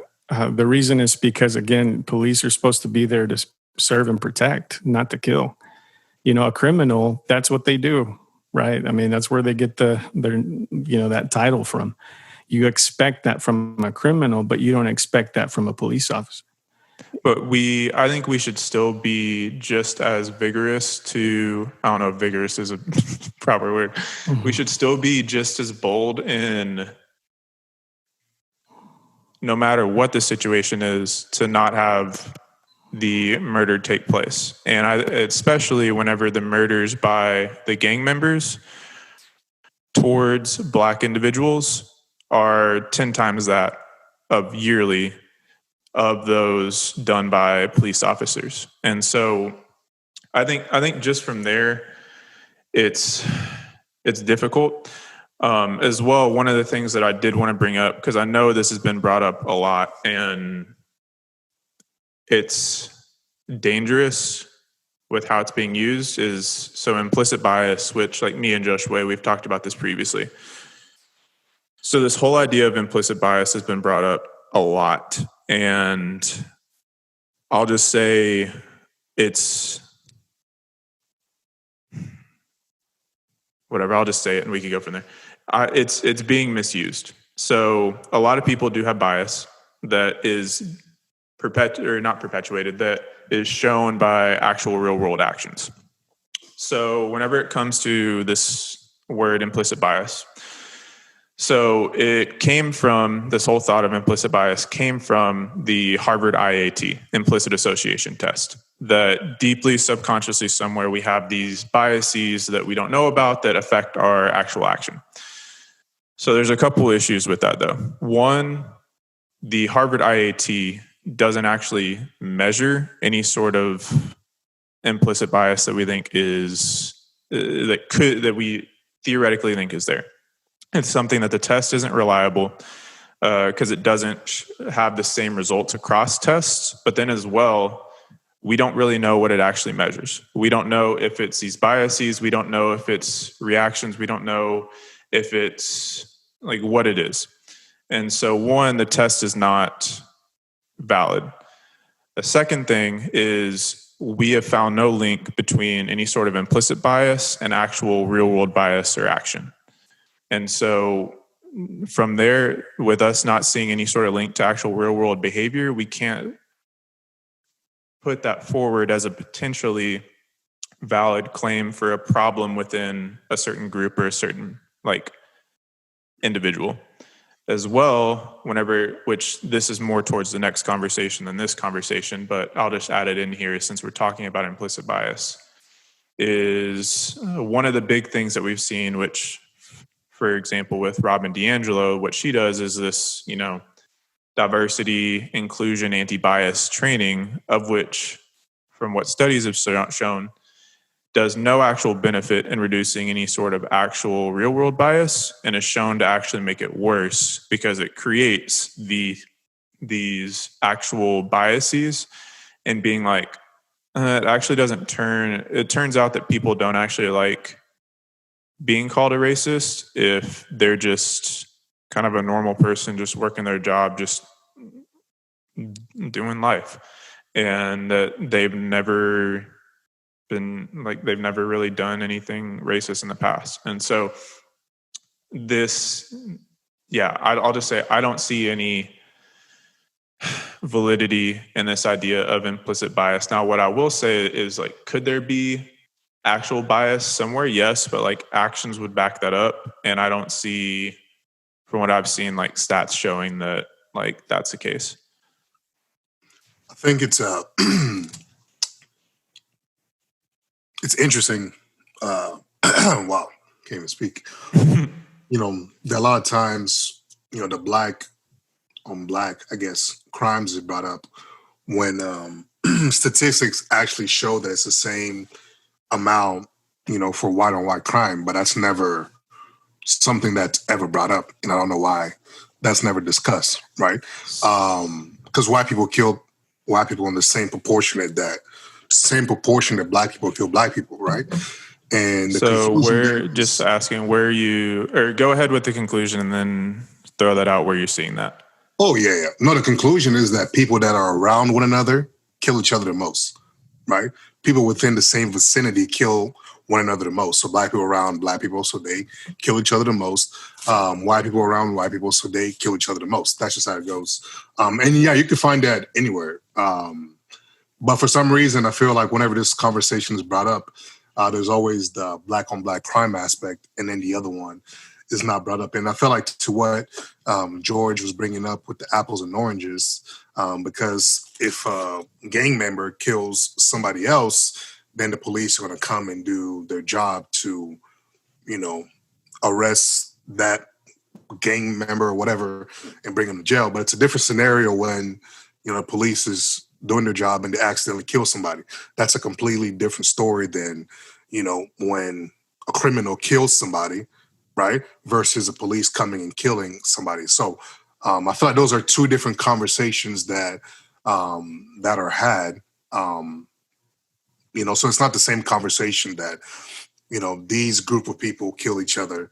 And then whenever you add the police to citizens, that's just a whole another dynamic altogether. You know what I'm saying? So Yeah. So I'll add just a couple of things there, and then we could toss it over to George. So I have the information right here from 2016 from the FBI, and there were 3,500 white individuals killed, 2,800 of those done by white individuals. And then we have around 2,900 black individuals that were killed, with 2,600 of those done by black individuals. But one of the things which we got to remember, because we were talking about, you know, proportions earlier, the white individuals make up 60% of the community, yet they make up only around 50% of any sort of murders, and then from there even less than that of white on white crime. But then from there, if we go to the black individuals, they make up 13% of the community, yet they still make up almost 40 to 45% of the murders, of which of those, over, just doing some quick math here, around 90% of those are done by other black individuals. And so what we got to understand there is, okay, well, what's making up that gap between 45% of the murders and 13% of the community? And so that's where it's just difficult to, where we're willing to use proportions on one end, but not on the other. And so I think it's like a very valid question, which maybe we could get into in this conversation, or the next one is, okay, so why is 13% of the community, of the society, making up for like 45% of the murders? And I think that's a valid question that we could ask if we really want to get this figured out. And some of that could be culturally, some of that could be poverty, which I'll say is definitely one of the factors from what I've seen. What I will say is this buzzword that's been thrown around of income inequality being a big thing or causing crime is actually not true. And because income inequality is measured by the Gini coefficient. And there's been numerous studies over the last 30 years that's shown that there's actually no link between the Gini coefficient and any sort of murder or crime. But there is a link between absolute level of poverty and crime. And so then from there, then we can get into the economics argument of, okay, is there any opportunities being held back from Black individuals? From there, how do we account for previous things that's happened that's made them not be able to build wealth, which is a very valid question.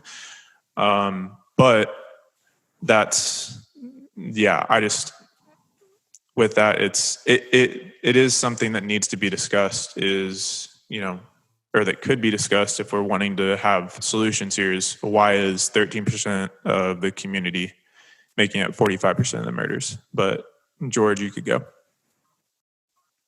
I just want to mention two things that I don't think are helpful. And one, the theory of just being colorblind, right? Like, I don't think that's helpful at all. And I don't think crucial race theory is helpful at all. And so that's not what we're speaking about, but we're speaking about biblical justice. And I don't think it's helpful when it's like one or the other. And I think sometimes when you're looking at sheets of data or just facts or just numbers, what you miss is, like you said before, names in your community, right? Because you don't have that community aspect, right? And so it's not just one or the other. If we're saying, there's Black people that are killing Black people, let's figure out why that is. And it's probably because of poverty. So how can we step into that situation and bring light into that? If cops are killing innocent people, how can we step into that situation and change that, right? We're not following the media or that narrative, right? We're following the only narrative that matters is bringing the kingdom here on earth. Yep. And it's not one or the other, because I feel like sometimes we can, look at these stats and try to justify why it's okay not doing anything. And the Bible is very clear that when we fail to take action, when we know there is sin, it's a sin, right? And also when we have apathy, toward anybody, that's a sin. And so we don't want to fall in those traps, right? Where we don't do anything, where we just justify why we're not doing anything, why we're not getting involved. I think there's real issues in our community, and they need to be addressed. And there's one example, people that struggle with alcohol, right? If you're involved in your community, you go to South Dallas, if you're an alcoholic and you get caught by a cop, right, you're a criminal, right? And you either spend time or you get a ticket, whatever. But it's looked upon differently. Say, like, if you were living in Frisco, same struggle, same sin, but the person in Frisco has an addiction. He's not a criminal. He just has a problem. He has a drinking problem. He just needs to go to rehab, right? Why is that? Like, why is that people are treated differently, right? Why the church not stepping in and providing resources for people to come to know God and have transformation, right? These two people need Jesus, but they're being dealt differently, right? And obviously, some people are just a product of their environment, right? If all you see is negativity, if all you see is people killing each other, if you don't see hope, right? People don't have, God in their heart. What do you expect? How do you expect people to live in a way that resembles hope if they don't see hope around them, right? It's a lot different, right? We're growing up in South Dallas and in Frisco, where in Frisco, at least you see a lot of privilege. And you're like, maybe I have a shot at making it in life because my parents made it. I have all these examples. And I think that's why we have not only individual responsibility, but collective responsibility, that those who have privileges, those who have made it out, have to come back, and invest in these communities, right? If we made it out, we have to be that light where people can look up to us and say, hey, it's possible. This guy came out here and he made it, right? But that's collective responsibility that sometimes we neglect. We focus so much on our individual performance, and it's all about us, and we just don't look around. And how can we give back, right? How can we steward the resource? We go back to stewarding our resource. Mm-hmm. How do we get involved? But but it's not one or the other, right? There's real issues, and it's very complex. And I just don't want to be someone who looks at data and says, try to justify why I'm not getting involved, because these are complex issues and they require a lot of work. And I might not be an expert. I might not be qualified to meet all these things, but I want to be someone who at least is diligent and wanting to seek to understand rather than wanting to be heard and be quick and eager to just suggest solutions. Because in reality, we're either walking in humility or we're walking in pride. And the biggest sin is pride, right? And I do see a lot of people that are constantly just, they say that they're doing good things for the community and they're serving, but on the other hand, they're bashing anyone who doesn't agree with them. And that's not what I want to be known. I don't want to be known for someone who doesn't want to wear a mask, for someone who doesn't want to say Black Lives Matter, for someone who doesn't, who bashes everyone who doesn't agree with me. I want to know for standing up for those who are being marginalized. I want to be known for the way I love. And yes, that me moving, right, is because of Christ, and I want them to see Christ in those actions, right? It's very complex. It takes a lot of hard work. I just don't think it's one or the other, right? And to the point that George just made, I think that's, for me, that a lot of times, that can be, if you don't see it correctly, like that could be misunderstood. You have somebody out of a very nice, affluent neighborhood, let's just say a white neighborhood, they commit a crime, the same crime as somebody in in quote unquote the ghetto or whatever. The person from the ghetto is going to get a harsher punishment than the person from that other neighborhood. That's just a fact, right? There's studies on these things. That's just how it is. Now, is that fair? No, it's not. But that's a reality that some people had to deal with. And especially when it comes to the whole drug thing. I mean, I love that point where it's like, people from these neighborhoods, they need help, right? They need, it's a mental illness, it's this, that, and the other. But then people from the other neighborhood, they're criminals and this, that, and the other. And we see that far too often. And so for me, that's why I'm always like, why is this always the case, right? Whenever two people are committing the exact same crime, and yet one person is being exonerated for the crime, and we're going to send them to counseling, and then they're going to be all right. And then the other person on this other crime, they could even be a kid, like 15 years old, getting sent to juvie, or maybe even getting sent to prison. And so you kind of then wonder, like, why stats get skewed, because of issues like this. Stats can get skewed because of issues like this. And I saw this a couple years ago. I don't remember, a couple years ago. It was some police department. I can't remember which one it was. But after some investigation, they came out and they found that the department would intentionally, whenever they would go into these, poorer neighborhoods, they would intentionally plant stuff in the victims, houses, cars, or whatever the situation might be.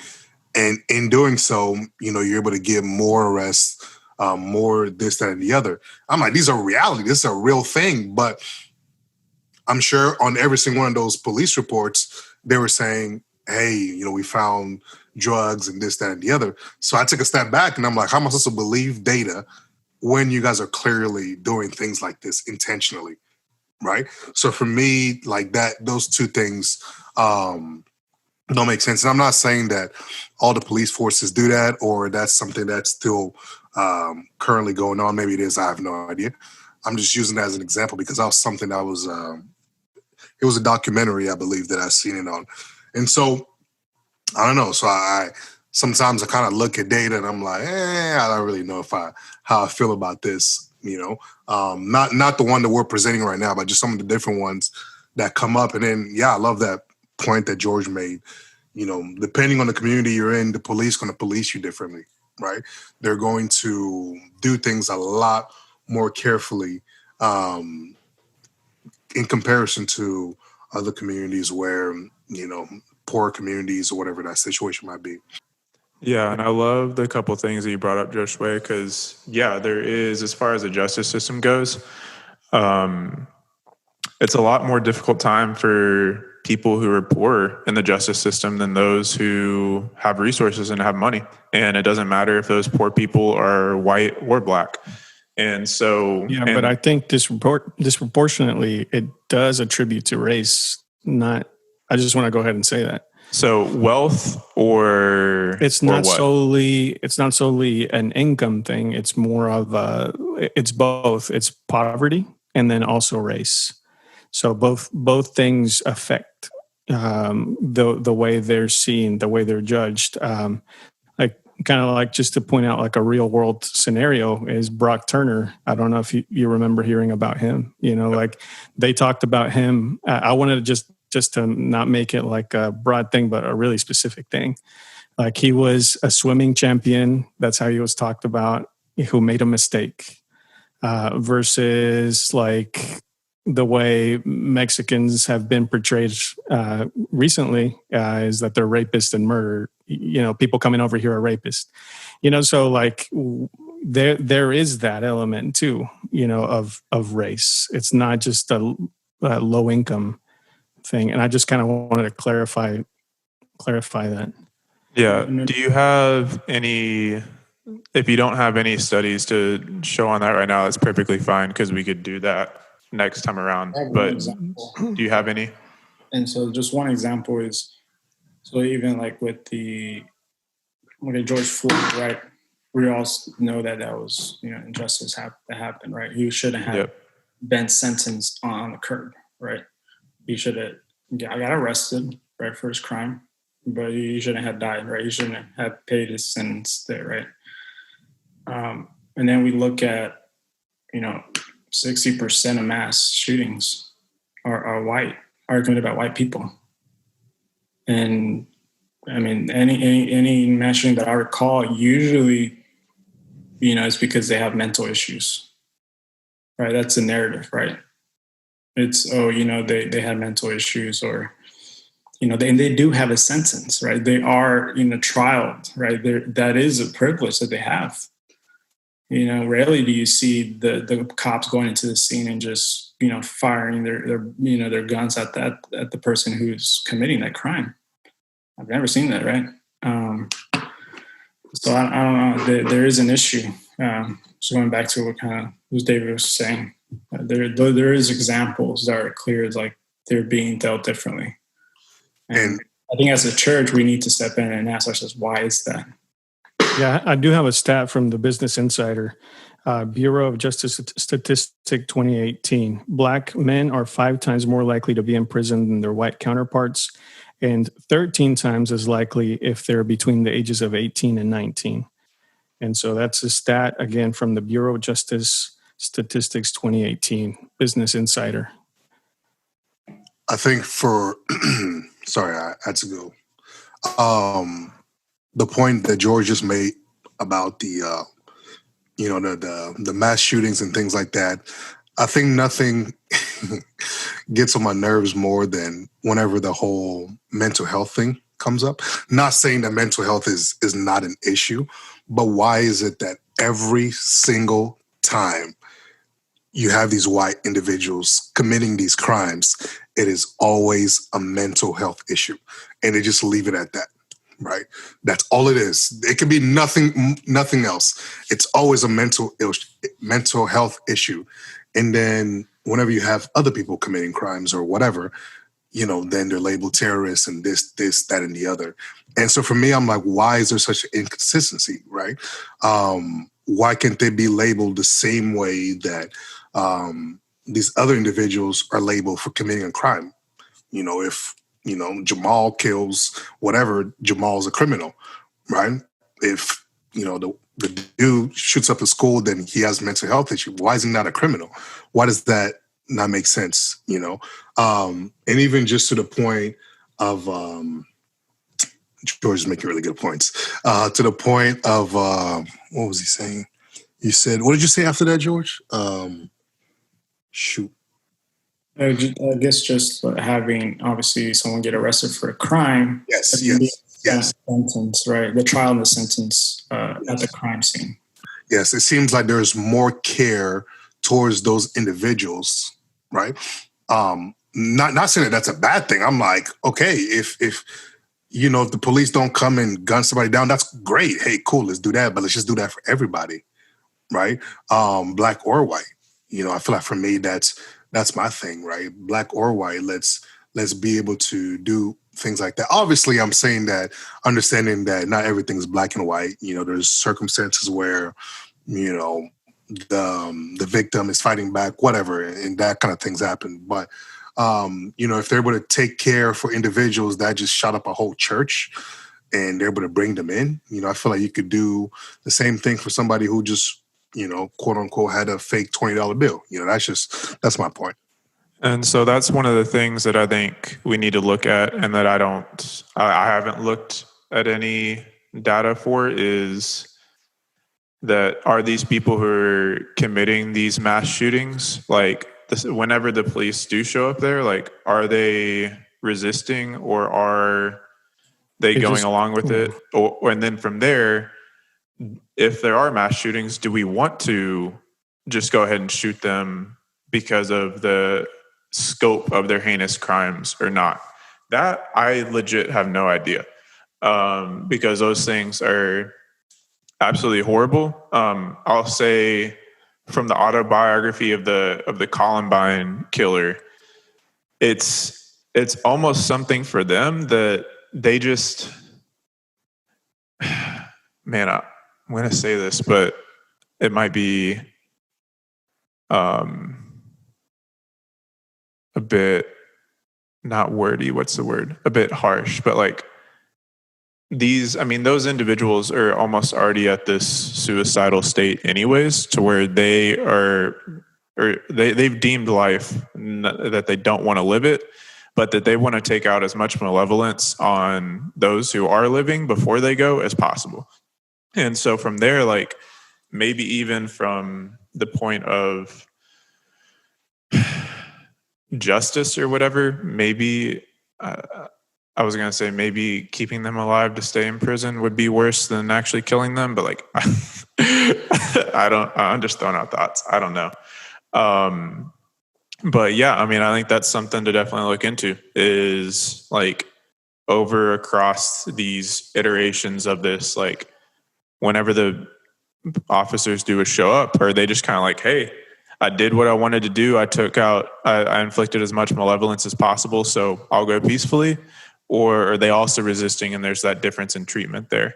Because one of the things I definitely want to point out, which is true in sociology, and that I think we would all agree with, is like any sort of difference in outcomes doesn't automatically imply a difference in treatment or things like that. And that's where I think a lot of this conversation around, like, this is an example, we could go to it or not, but around systemic racism comes up, is because they see that the outcomes are unequal, and automatically from there, it must be racism and things like that, which, as George pointed out, that's strictly critical theory right there, where you're only able to look at race or gender or this, instead of understanding, hey, this could be one of many, many factors, whether it's opportunities, buying behavior, different things like that.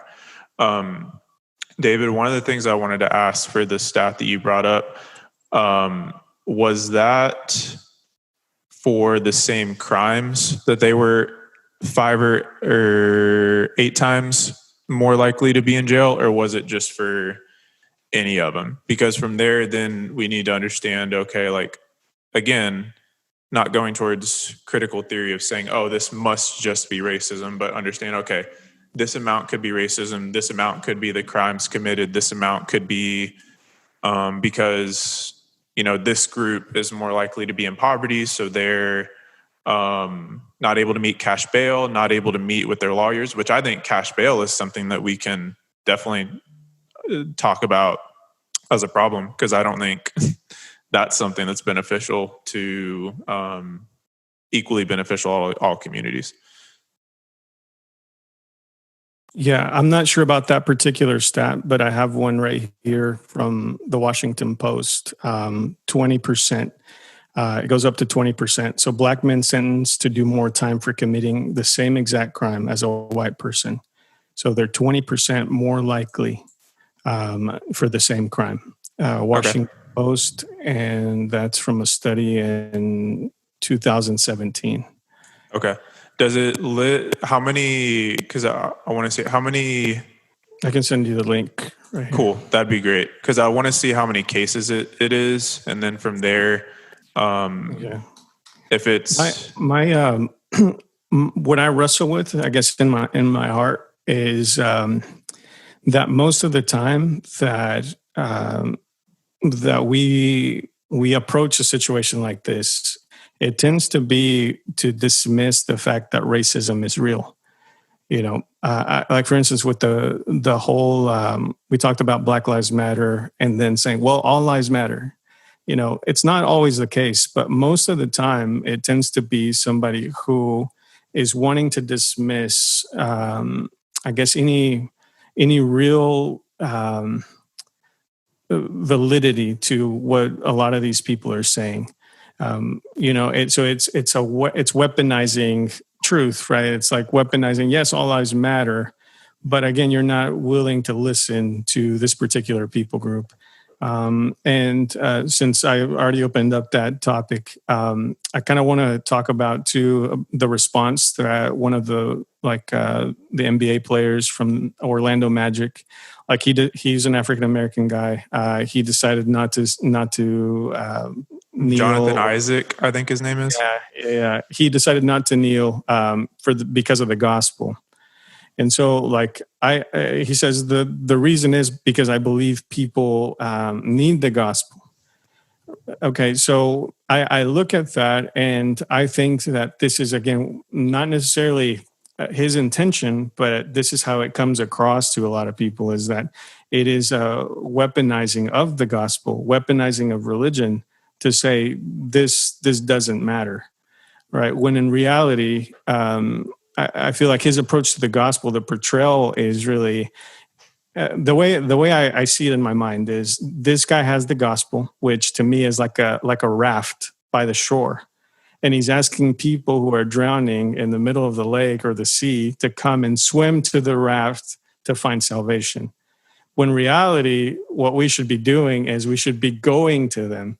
The way Christ comes to us, the way he became a man, he was relational, but that approach and that portrayal of the gospel to me seems distant and impersonal. It seems like come if you can, but reality is Jesus says go. And he did. He came and he spent time with people who are broken and hurting. So that's just kind of where I want us to be careful too, in dismissing racism, because it's not the only thing. Yeah, and I think we also need to be careful in saying it's the only thing, which I think you agree with. Yeah, I agree. But a lot of times it's taken to be like, well, it doesn't exist. I mean, there's other reasons why you're broken. It could be cultural, it could be, there's other reasons, but it kind of places the blame a lot of times on the victim of the situation. And I know we don't have much time, but talking about systemic racism, I believe it's a very real thing in our society. Racism is a real thing, but also institutional racism, that maybe it's somebody who is oblivious to the fact that the system is racist, but they're still benefiting from it. And so I can give you examples of that, maybe not this time, but next time if you'd like. Yeah, I mean, I think we could definitely talk about, since we're already at a couple hours here, but I mean, that was expected. We could talk about systemic racism next time because, yeah, I mean, I'll say that I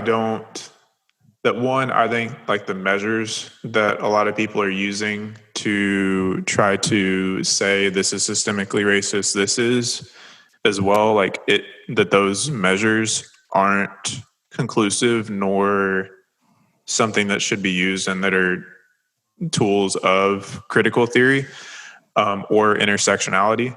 But as well, going back to your thought about Jonathan Isaac, yeah, I definitely agree that like that wasn't the proper way to frame that. I wish he could have, again, I like adding more nuance to things than removing nuance, and I think we're all like that. I wish he would have been something like, hey, I didn't, if this is his thought, like, I didn't think it was something that I could potentially kneel for because of how it is conflated with the organization and how that doesn't align with my faith. Like, if he wanted to do something like that, maybe that could have been better. Mm-hmm. But yeah, I don't like that just outright just, yeah, nah, rather than not providing nuance. Like, yeah, because that's not discipleship. I mean, you go out and disciple. It doesn't, you go out and show them, model the way to God, not, hey, come up here and we'll see if you make it. Yeah. George, do you have last things to add? Yeah, I think at the end of the day, we have to address these issues, right? Like we talked about in our circles. And if there's sin that's prevalent, we just need to address it. And because sin is sin. And whenever we don't take care of people in our body, we miss an opportunity, right, to share the gospel. And so there's so many examples where, we just don't want to talk about it. We don't want to deal with it. At the end of the day, we have to address it because it's an opportunity to showcase the gospel.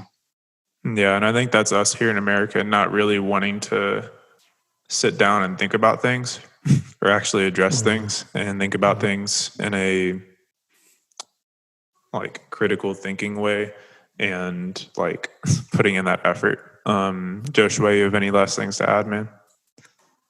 No, it was a good time. Sorry, I'm not feeling it. Josue is sick, so it's all right for you, bro. Yeah. But yeah, George, I definitely just going off of your last thing. Yeah, I mean, as you and I talked about, I think it was Thursday or Friday.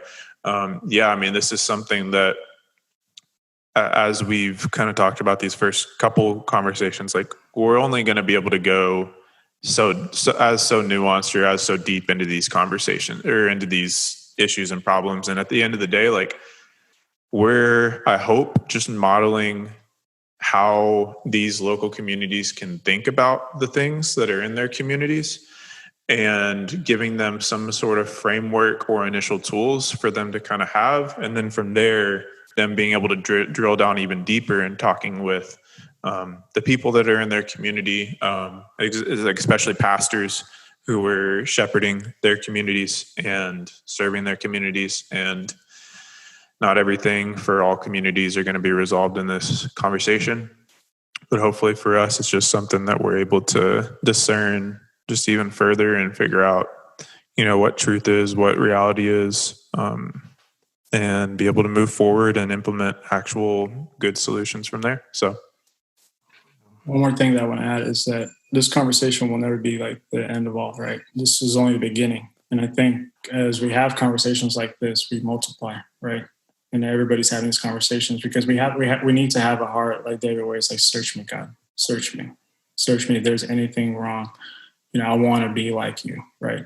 And so that needs to be the posture, and that's why we're having these conversations, because we want to look like Jesus, and we're admitting like, hey, we're far from perfect, but that is a goal. Yeah. Well, dope, guys. I think that was a good combo.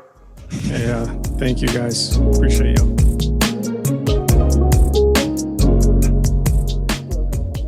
What's up, y'all? Thanks so much for tuning into this episode. We really do hope that releasing these conversations is helpful for y'all and just your processing of just everything that's going on. All the information for Perspectives is included in the description below if you'd like to support us and the work that we're doing in the podcast. If you liked today's episode, please subscribe and just leave us a review. And so until next time, much love and God bless.